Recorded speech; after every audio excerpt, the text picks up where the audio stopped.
అదే RTV app వార్తల్ని క్షణాల్లో చదివే అవకాశం ఉంటుంది. ఒక న్యూస్ పేపర్, ఒక టెలివిజన్ ఛానల్ మీ చేతుల్లో ఎప్పుడూ ఉంటాయి.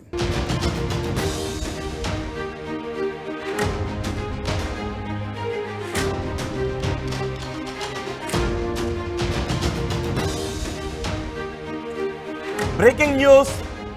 కశ్మీర్పై అటాక్ తర్వాత భారత్ పాకిస్తాన్ మధ్య యుద్ధ వాతావరణం నెలకొన్న ఈ పరిస్థితుల్లో ప్రస్తుతం కశ్మీర్లో ఏం జరుగుతుందో తెలుసా? ఎల్ఓసిలో ఏం జరుగుతుందో తెలుసా? ఇప్పుడు నేను మీకు ఆ వివరాలను అందించబోతున్నాను. మొత్తం కశ్మీర్ అంతటినీ కూడా మన భద్రతా బలగాలు జల్లెడపడుతున్నాయి. అణువణువును కూడా గాలిస్తూ ఉన్నాయి. కశ్మీర్లో ఇంకా చాలామంది ఉగ్రవాదులు ఉన్నారు. వాళ్ళ సమాచారాన్ని బయటకు తీసుకొచ్చి వాళ్ళని కాల్చి చంపడానికి భద్రతా బలగాలు ప్రాణాలకు తెగించి అణువణువును కూడా గాలిస్తున్నాయి. నిన్న కూడా ఒక ఘటన జరిగింది. భద్రతా బలగాలు ఉగ్రవాదులు ఒక చోట ఉన్నారు అనే సమాచారంతో ఒక ఇంట్లోకి వెళ్ళడంతో అక్కడ ఐఈడీలు అమర్చిన విషయాన్ని చూసి భద్రతా బలగాలు వెనక్కి వచ్చేశారు. భద్రతా బలగాలు ఆ ఇంట్లోకి వెళ్ళగానే ఐఈడీలు యాక్టివేట్ అయ్యాయి. అంటే భద్రతా బలగాలను ట్రాప్ చేయడానికి, మరింత నష్టం చేయడానికి ఇప్పటికీ టెర్రరిస్టులు అక్కడ పన్నాగాలు పన్నుతూనే ఉన్నారు. భద్రతా బలగాలను మార్చాలి అని ప్రయత్నం చేస్తున్నారు. కానీ మన భద్రతా బలగాలు ముందుగానే పసిగట్టి బయటకు వచ్చి ఆ ఉగ్రవాదుల ఇళ్లను పేల్చేశాయి. ఈరోజు కూడా మరో ఉగ్రవాది ఇంటిని మన భద్రతా బలగాలు పేల్చేశారు. అంతేకాదు ఇప్పటికే లష్కరే తోయిబా టాప్ కమాండర్లో ఒకడైన ఆతిఫ్ అలీని మన భద్రతా బలగాలు కాల్చి చంపేశాయి. వాడి సన్నిహితులను కూడా కాల్చి చంపేశాయి. నిన్న ఇద్దరు ఉగ్రవాదులను మన భద్రతా బలగాలు కాల్చి చంపేశాయి. ఇప్పుడు ఎల్ఓసిలో ఏం జరుగుతుందో తెలుసా? ఇక్కడ ఉద్రిక్త వాతావరణం కనిపిస్తోంది. ఈ సమయంలో మనం తోక జాడించకూడదు అనే కనీస బుద్ధి కూడా పాకిస్తాన్కు లేదు. ఎల్ఓసిలో ఇప్పటికీ తోక జాడిస్తోంది. ఎల్ఓసిలో మన భద్రతా బలగాలపైకి కాల్పులు జరుపుతోంది పాకిస్తాన్. దీన్ని మన బలగాలు సమర్థవంతంగా తిప్పి కొడుతూ ఉన్నాయి. ఇప్పటివరకు ఎలాంటి ప్రాణ నష్టం జరగలేదు. ఎల్ఓసిలో కవ్వింపు చర్యలకు పాల్పడుతోంది. తేడా వస్తే మీ తాట తీస్తామనే సంకేతాలను భారత్ పాకిస్తాన్ వైపు చెబుతూ ఉన్నప్పటికీ పాకిస్తాన్ మాత్రం తన వంకర బుద్ధిని పోనిచ్చుకోవడం లేదు. ఎల్ఓసిలో కాల్పులకు తెగబడుతూనే ఉంది. ఇప్పుడు మీరు ఆర్టీవీ స్క్రీన్ పైన చూడండి. ఈ ఇల్లు కూడా ఇప్పుడు మీరు ఆర్టీవీ స్క్రీన్ పైన చూస్తున్నారా? మంటల్లో కాలిపోతుంది. ఆ బాంబుల పేలుడుతో ఆ ఇల్లు దహనం అయిపోతుంది. చూస్తున్నారా? ఆ ఇల్లు ఎవరిదో కాదు, కశ్మీర్లో ఉన్న ఒక ఉగ్రవాదికి చెందిన ఇల్లు అది. ఆ ఇంట్లో ఉగ్రవాదులు స్థావరాన్ని ఏర్పాటు చేసుకున్నారు. చూడండి, మన భద్రతా బలగాలు ఆ ఇంటిపై బాంబులు వేసి తుపాకులతో ఆ ఇంటిని మొత్తం నేలమట్టం చేస్తున్నారు. ఆ ఇంటి వైపు కాల్పులు జరుపుతూ ఉన్నారు. ఇళ్లను ఇప్పటికే ఉగ్రవాదులు ఇల్లు ఖాళీ చేసి వెళ్ళిపోతున్నారు. ఇప్పటికే లష్కరే తోయిబా టాప్ కమాండర్ లతీఫ్ అలీని అల్తాఫ్ అలీని మన భద్రతా బలగాలు కాల్చి చంపడంతో మిగిలిన ఉగ్రవాదులు తమ ఇళ్లను ఖాళీ చేసి వెళ్ళిపోతూ ఉన్నారు. కుదిరితే భద్రతా బలగాలపైకి ఏ విధంగా విరుచుకుపడాలి అని ఆలోచిస్తున్నారు. కానీ అంత అవకాశం ఇప్పుడు మనం ఉగ్రవాదులకు ఇవ్వడం లేదు. మొత్తం జల్లెడ పడుతున్నారు. చూడండి, ఆ ఇంటిని చూడండి. ఆ ఇంట్లో కూడా ఇంతకుముందు ఉగ్రవాదులు తలదాచుకున్నారు. ఆ ఇంటిని మొత్తం పేల్చి పారేశారు. ఆ ఇంట్లో పెద్ద ఎత్తున ఐఈడీలను అమర్చి ఆ ఇంట్లో ఉగ్రవాదులు ఉన్నారనే సమాచారాన్ని మన భద్రతా బలగాలకు తెలిసేలా చేసి భద్రతా బలగాలు అక్కడికి వెళ్ళిన తర్వాత మొత్తం ఆ ఇంటితో సహా భద్రతా బలగాలను లేపేయాలి అని ప్లాన్ చేసుకున్నారు. కానీ మన వాళ్ళు అక్కడికి వెళ్ళి ఆ యాక్టివేట్ అయిన ఎల్ఈడీలను చూసి క్షణంలో బయటకు వచ్చి మొత్తం ఇంటిని పేల్చి పారేశారు. ఇలా కాశ్మీర్లో ఇప్పుడు చాలా ఇళ్ళున్నాయి. చాలా చోట్ల ఇలా ముష్కరులు అమర్చిన బాంబులతో కూడిన ఇళ్ళు చాలా ఉన్నాయి. మన భద్రతా బలగాలు ప్రాణాలకు తెగించి ఆ ఇళ్లలో కూడా వెళ్ళి ఈ ముష్కర్లు ఎక్కడ దాగి ఉన్నారు అనే సమాచారం తెలుసుకుని వాళ్ళని బయటకు లాక్కొచ్చి మరి కాల్చి చంపుతున్నారు. భద్రతా బలగాలు అక్కడికి వెళ్ళిన చోట ఇక ఏమీ చేయలేని స్థితిలో కుదిరితే చంపి చచ్చిపో అనే నినాదం ఈ ఉగ్రవాదులకు ఉంటుంది. కాబట్టి భద్రతా బలగాలు అక్కడికి వెళ్ళిన తర్వాత భద్రతా బలగాలపైకే కాల్పులు జరుపుతూ ఉన్నారు, ఎదురు కాల్పులు జరుపుతూ ఉన్నారు. అయినప్పటికీ కూడా ప్రాణాలకు తెగించి మన భద్రతా బలగాలు ఆ ముష్కర్లను మట్టు పెడుతున్నారు. నిన్న ఇద్దరు ఉగ్రవాదులను కాల్చి చంపేశాం. చూడండి, ఇప్పుడు ఉగ్రవాదులకు సంబంధించిన ఒక ఇంటిని నేలమట్టం చేశాం. ఈరోజు నిన్న 2 ఇళ్లను నేలమట్టం చేశాం. ఇంకా ఇలాంటి ఇళ్ళు కశ్మీర్లో చాలా ఉన్నాయి. ఇంకా ఇలాంటి స్థావరాలు కశ్మీర్లో చాలా ఉన్నాయి. కశ్మీర్లో ఇప్పటికీ కొంతమంది పాకిస్తాన్ నుంచి నిధులు అందుకున్న కొంతమంది ఉగ్రవాదులకు సహాయాన్ని అందిస్తూ ఉన్నారు. కొంతమంది దేశద్రోహులు ఉగ్రవాదులకు ఇంకా ఆశ్రయాన్ని కల్పిస్తూనే ఉన్నారు. అలాంటి ఇళ్లను టార్గెట్ చేసుకొని ఇప్పుడు మన భద్రతా బలగాలు వాటిని నేలమట్టం చేస్తూ ఉన్నాయి. భద్రతా బలగాలు ఆ ఉగ్రవాదులను కాల్చి చంపుతున్నాయి. తాజాగా మరో ఇంటిని పేల్చేస్తున్న దృశ్యాలే మీరు ఆర్టీవీ స్క్రీన్ పైన చూస్తున్నారు. మొన్న రాత్రి రెండో బాక్స్లో చూస్తున్నది మొన్న రాత్రి భద్రతా బలగాలు ఉగ్రవాదులకు సంబంధించిన 2 ఇళ్లను నేలమట్టం చేసినవి. ఇప్పుడు మొదటి బాక్స్లో చూస్తున్నది తాజాగా ఉగ్రవాదులకు సంబంధించిన ఒక ఇంటిని నేలమట్టం చేస్తున్న దృశ్యాలు ఇప్పుడు మీరు ఆర్టీవీ స్క్రీన్ పైన చూస్తున్నారు. ఇప్పటికే ఉగ్రవాదులందరూ కూడా వారి స్థావరాలను వదిలి పారిపోతున్నారు. వారి నిజానికి వాళ్ళకి బతుకు మీద భయం ఉండదు, కానీ చచ్చేలోపు కొంతమందిని చంపి చావాలి అనే ఆలోచన మాత్రమే వాళ్ళకి ఉంటుంది. అంటే వాడు చనిపోయే ముందు కనీసం మరికొంతమందిని చంపాలి అనే ఉగ్రవాదుల ఆలోచన ఉంటుంది. అందుకే వాళ్ళు పారిపోతూ ఉన్నారు. ఆ స్థావరాలను ఖాళీ చేసి పారిపోతూ ఉన్నారు. మరి కొన్ని గంటల్లోనే మరికొన్ని రోజుల్లోనే పూర్తిగా ఉగ్రవాదులను కాశ్మీర్ నుంచి తరిమి కొట్టే అవకాశం కనిపిస్తోంది. ఉగ్రవాదులకు ఆశ్రయం కల్పించిన వారిని కూడా తరిమి కొట్టే అవకాశమే కనిపిస్తోంది. ఈ ఇంటిని చూడండి ఒక్కసారి. మొదటి బాక్స్లో చూస్తున్న ఇంటిని, ఇదే ఉగ్రవాదులు ఉన్న ఇల్లు.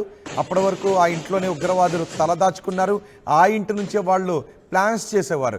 నిన్న ఎవడైతే చచ్చిపోయాడో, ఎవడైతే మన భద్రతా బలగాల చేతిలో చచ్చిపోయాడో అల్తాఫ్ లల్లీ, వీడు రహస్యంగా ఇలాంటి స్థావరాలను ఏర్పాటు చేసి అక్కడ ఉగ్రవాదులకు శిక్షణ ఇస్తూ ఉండేవాడు.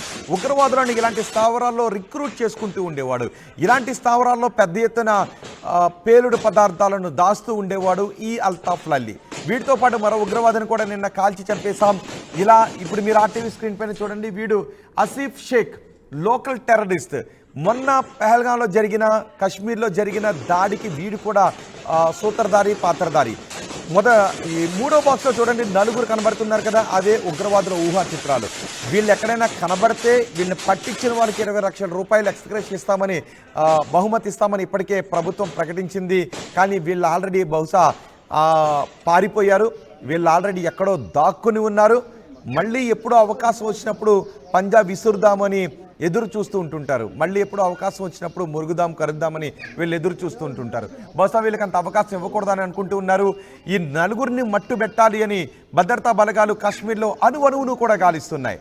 అణువణువును భద్రతా బలగాలు గాలిస్తూ ఉంటే అటు ఎల్ఓసిలో పాకిస్తాన్ సైనికులు కాల్పులకు తెగబడుతున్నారు. అటు బలూచిస్తాన్ సైన్యం పాకిస్తాన్ సైన్యాన్ని మట్టు పెడుతూ ఉంటే ఈ పాకిస్తాన్ ఆర్మీ మాత్రం ఇక్కడ ఎల్ఓసిలో భారత్పై ఇంకా విషం కక్కుతూనే ఉంది. ఇంకా ఉగ్రవాదులను ప్రోత్సహించే చర్యలకు పాల్పడుతూనే ఉంది. ఇప్పుడు ఈ ఉగ్రవాదుల ఇళ్లను నేలమట్టం చేస్తూ ఉంటే మీకేమనిపిస్తోందో మీ అభిప్రాయాన్ని కమెంట్ బాక్స్లో తెలియచేయండి. ఒకవైపు పాకిస్తాన్ని అస్తదిగ్బంధనం చేయడానికి మనం ముందుకు వెళుతూ ఉంటే పాకిస్తాన్ మాత్రం తన వంకర బుద్ధిని ఇంకా చాటుకుంటూనే ఉంది. మా ప్రతినిధి మధు ఉన్నారు పూర్తి సమాచారం అందించడానికి. ఈ సమయంలో కాశ్మీర్లో ఎటువంటి పరిస్థితులు ఉన్నాయి వివరించడానికి. మధు, కాశ్మీర్ని మన భద్రతా బలగాలు జల్లెడ పడుతూ ఉన్నాయి. ఇప్పటికీ 2 ఉగ్రవాదులను కాల్చి చంపేశాం. ఉగ్రవాదులకు చెందిన 3 ఇళ్లను ధ్వంసం చేసేసాం. అటు ఎల్ఓసిలో కూడా కవ్వింపు చర్యలు కొనసాగుతున్నాయి. ఈ కూంబింగ్ ఆపరేషన్ అంతా ఏ విధంగా కొనసాగుతుంది ప్రస్తుతం? ఒక ఉద్రిక్త వాతావరణం ఉంది 2 దేశాల మధ్య. ఉగ్రదాడి తర్వాత పరిస్థితులు చాలా వేగంగా మారుతూ పోతా ఉన్నాయి. పాకిస్తాన్ కూడా రోజుకొక వాణి వినిపించే ప్రయత్నం చేస్తా ఉంది. నిన్ననే 2 వెర్షన్లు వినిపించే ప్రయత్నం చేస్తాయి. ఒక వెర్షన్ ఏమో పాకిస్తాన్ గతంలో చేసిన తప్పిదాలన్నీ కూడా ఉగ్రవాదాన్ని పెంచి పోషించడానికి కారణాలని, అమెరికా బ్రిటన్ కోసం మేము ఈ తప్పిదాలు చేస్తామని ఒప్పుకుంటే, మళ్ళీ నిన్న సాయంత్రానికల్లా మళ్ళీ ఒక వెర్షన్ వినిపించే ప్రయత్నం చేస్తారు. అసలు పహల్గాం ఉగ్రదాడి వెనుక పాకిస్తాన్ లేదు, దీనికి అంతర్జాతీయ సంబంధించినటువంటి ఎంక్వైరీ జరగాలి, కనీస ఎంక్వైరీ జరగలేదు, విచారణ జరగలేదు, కావాలనే పాకిస్తాన్ పైన వేస్తున్నటువంటి మరొకసారి చెప్పి తప్పించుకునే ప్రయత్నం చేస్తా ఉన్నారు. దానికి తోడు భారత్ లోనే అంతర్గతంగా జరుగుతున్నటువంటి జమ్మూ కాశ్మీర్, ఛత్తీస్గఢ్, మణిపూర్ లో జరుగుతున్న అంశాలు మేబీ దీనికి కారణమై ఉండొచ్చు అనేటువంటిది మరొక పెద్ద అబద్ధాన్ని చెప్పే ప్రయత్నం చేస్తా ఉన్నారు. ఎందుకంటే ఇక్కడ స్థానికంగా ఉగ్రవాదులకు స్థావరం ఇచ్చింది కాశ్మీరీ ముస్లింలు. అక్కడ నుంచి పాకిస్తాన్ లో ట్రైన్ అయి వచ్చినటువంటి పాకిస్తానీ ఉగ్రవాదులంతా భాష మాట్లాడింది పాకిస్తానీ లాంగ్వేజ్, పాకిస్తాన్కి సంబంధించినటువంటి స్లాంగ్, అక్కడ ఉన్నటువంటి భాషా విధానాన్ని వాళ్ళు మాట్లాడినటువంటి పరిస్థితి. సో ఇదంతా బహిర్గతమైన, గతంలో అనేక దాడులకు కేంద్ర బిందువు అయినటువంటి పాకిస్తాన్ ఉగ్రవాదులకు సంబంధించిన ఆధారాలున్నా మళ్ళీ ఇప్పుడు వారిని మరొకసారి బుకాయించే ప్రయత్నం చేస్తా ఉన్నారు. సో ఈ నేపథ్యంలో భారత్ మాత్రం వెనకడుగు వేసే పరిస్థితి లేదు. మనం చూసాం, ఇప్పటికే ప్రపంచ దేశాలను మద్దతు తెలుపుతా ఉన్నాయి, జల్లెడ పడతా ఉన్నారు. కాశ్మీర్ ప్రాంతాన్ని కొంత కూంబింగ్ జరుగుతా ఉంది. కొండ ఎత్తైన ప్రాంతాల్లో గుబురుగా ఉన్నటువంటి ప్రాంతాలతో పాటు ఈ కొండ ప్రాంతాల్లో డైరెక్ట్ గా ఆర్మీ ఇమీడియట్ గా చేరుకోలేదు కాబట్టి డ్రోన్స్ వినియోగిస్తా ఉన్నారు మన కూంబింగ్ కోసం. డ్రోన్స్ ద్వారా వాళ్ళ కదలికలు గుర్తిస్తున్నారు, ఎక్కడెక్కడ ఉన్నారు అనేటువంటిది తెలుసుకునే ప్రయత్నం చేస్తా ఉన్నారు. అత్యాధునికమైనటువంటి ఇంకా టెక్నాలజీని కూడా వాడుతా ఉన్నారు. అవసరం అనుకుంటే వారి పైన మూకుమ్మడి దాడి చేయడానికి సిద్ధంగా ఉన్నారు. ఆల్రెడీ 2 ఉగ్రవాదుల ఇల్లు పేల్చేశారు, మరొక ఉగ్రవాది ఇల్లు పేల్చేశారు, మరొక ఉగ్రవాదిని హతం చేసినటువంటి పరిస్థితి ఉంది మన ఇండియన్ ఆర్మీ. సో ఈ రకంగా ముందుకు వెళ్తా ఉన్నారు. పాకిస్తాన్ ఎన్ని బుకాయింపులు చేసినా, తప్పించుకునే ప్రయత్నం కోసం ఆలోచన చేసినా భారత్ ఈసారి మాత్రం వదిలిపెట్టడానికి సిద్ధంగా లేదు. అందులో భాగంగానే జల్లెడ పడుతూ ముందుకు వెళ్తా ఉన్నారు. డ్రోన్ల సహాయంతో ఆర్మీ అంతా కూడా చుట్టుముట్టుతా ఉన్నారు. ప్రస్తుతం ఎల్ఓసిలో ఏం జరుగుతుంది? ఎల్ఓసిలో ఇంకా పాకిస్తాన్ ఆర్మీ వంకర బుద్ధిని అక్కడ బయట పెడుతోంది, ఇంకా అక్కడ కాల్పులకు తెగబడుతూనే ఉంది. ఎగ్జాక్ట్లీ. నిన్న ఆల్రెడీ ప్రధాని నరేంద్ర మోదీ నిర్ణయంతో రక్షణ శాఖ కీలక నిర్ణయం తీసుకుంది. గతంలో ఏదైతే సీజ్ ఫైర్ ఒప్పందం ఉందో, కాల్పుల విరమణ ఒప్పందాన్ని, దాన్ని కూడా పక్కన పెట్టేసింది భారత్. ఎందుకంటే పదే ఏదో ఒక రూపంలో కవ్వింపు చర్యలకు పాకిస్తాన్ పాల్పడుతూ ఉంటుంది. బార్డర్ ఏరియాలో మోటార్ దాడులు, తర్వాత బుల్లెట్స్, తర్వాత ఈ రకంగా రాకెట్ లాంచర్లతో దాడులు గతంలో చూసాం. పాకిస్తాన్ బార్డర్ కి దగ్గరలో ఉన్నటువంటి భారత్ గ్రామాల్లో ఈ రకంగా లాంచర్లు పడినటువంటి ఘటన. సో మళ్ళీ ఇంత సిచ్యువేషన్, ఇంత ఉద్రిక్త పరిస్థితుల నేపథ్యంలో కూడా కాల్పులు జరుపుతా ఉంది పాక్. దానికి ఎదురుగా ధీటుగా భారత్ కూడా కాల్పులు జరిపింది, ధీటుగా సమాధానం ఇచ్చింది. కానీ అంతవరకే కాదు. అంటే ఇంకా ఒక వైపు ఏమో ఒకలాగా మాట్లాడుతూ మరోవైపు కవ్వింపు చర్యలకు పాల్పడడం, ఒకవైపు మాకు సంబంధం లేదంటూనే మరోవైపు కాల్పులకు తెగపడడం. దీనిపైన భారత్ చాలా సీరియస్ గా ఉంది. అందులో భాగంగానే కూంబింగ్ జరుగుతా ఉంది. దాడిలో పాల్గొన్నటువంటి వారినే కాకుండా ఉగ్ర మూలాలను తుడిచేయడానికి భారత్ సిద్ధంగా ఉందనేటువంటి స్టేట్మెంట్ చేశారు.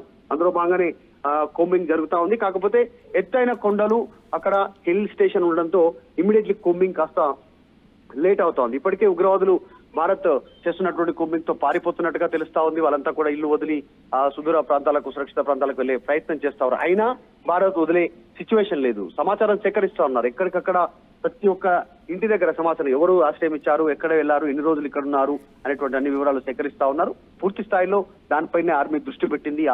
సెలవులు కూడా రద్దు చేసింది ఆర్మీకి భారత్. కాబట్టి పెద్ద ఎత్తున వారిని కూంబింగ్ రూపంలో వారిని మట్టుపెట్టడానికి భారత ఆర్మీ సిద్ధమవుతోంది. రైట్ మధు, మొత్తం దేశం అంతా ఎదురు చూస్తోంది ఏం చేయబోతున్నాం పాకిస్తాన్ని అని, పాకిస్తాన్కి ఎలా బుద్ధి చెప్పబోతున్నాము అని దేశం అంతా ఎదురు చూస్తోంది. కమెంట్స్ చూస్తూ ఉంటే కూడా అదే అనిపిస్తోంది, ఎప్పుడు ఇంకెప్పుడు అనని. కానీ ఫినిషింగ్ టచ్ మాత్రం చాలా బాగుంటుందని చెప్తున్నారు. ఫినిషింగ్ టచ్ అంటే మిలిటరీ యాక్షనే. ఆ ఒక్కటి మాత్రం ఇంకా స్టార్ట్ కాలేదు. బహుశా అది ఎలా ఉంటుందో తెలియదు. దాని పరిణామాలు, పర్యవసానాలు ఎలా ఉంటాయో కూడా ఎవరు ఊహించలేరు. కానీ ఈలోపే పాకిస్తాన్ అష్టదిగ్బంధనంలో ఉంది. పాకిస్తాన్ మొత్తం మునిగిపోతూ ఉంది. పాకిస్తాన్కి ఇప్పటికే నీళ్లు కట్ చేశాం.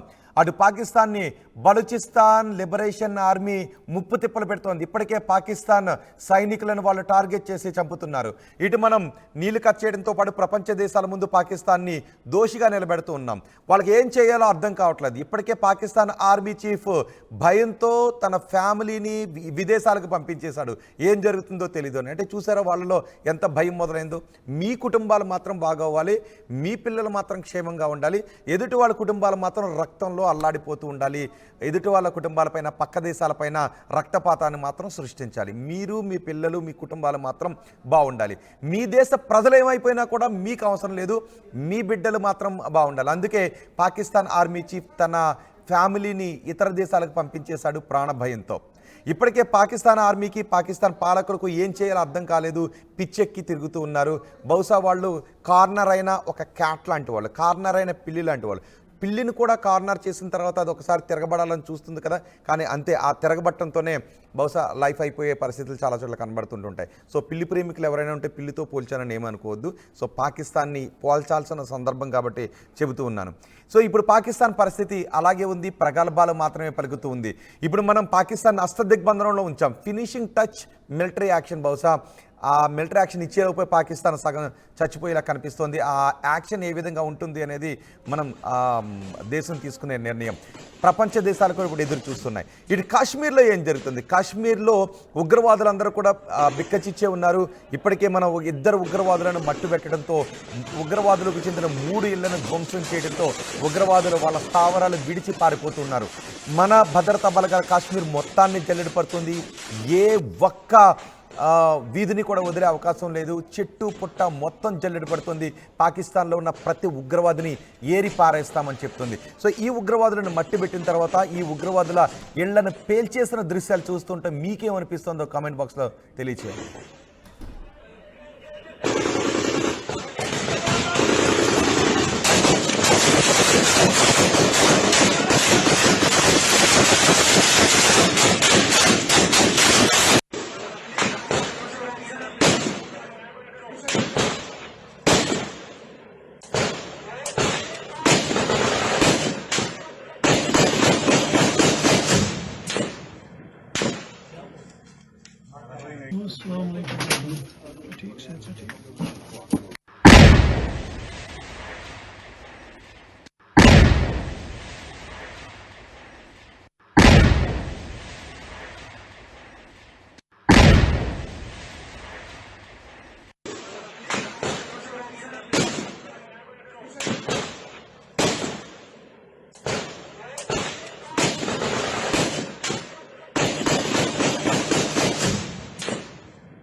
యూపీఎస్సీ సిఎస్సి 2024 ఫలితాల్లో 16కు పైగా ర్యాంకులు సాధించి ప్రభంజనం సృష్టించిన విష్ణు ఐఏఎస్ అకాడమీ విద్యార్థులు.